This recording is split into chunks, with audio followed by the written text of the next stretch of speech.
Good morning everyone!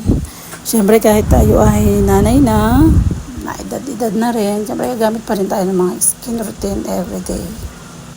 Kung naaalala nyo guys, dati ang ginagamit ko ay Eskinol na may cloves. Tinapon ko na nga pala yun kasi matagal na yun yung Eskinol na yun.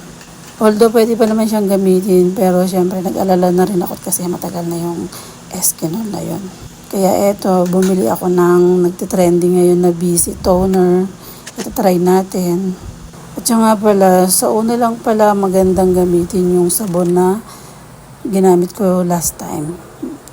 Tinry ko lang siya, nakadalawang bar lang ako at may natitira pa ako dito. Hindi ko na siya ginagamit. Yung Eskinol ko nga pala dati na may cloves ay na maganda siya kaso nga lang, syempre. Minsan magta-try tayo ng mga bago, yung para hindi maraming halo-halong inilalagay sa mukha. Kasi yung Eskinol na may cloves na hindi ako nagkakaroon ng blackheads doon. At itong BC Toner naman, maganda siya, nakakatanggal siya ng mga black spot sa mukha. Ayan, ganyan.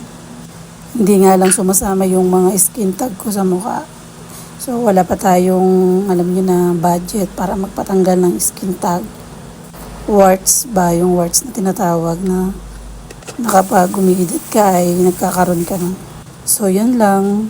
Thank you for watching.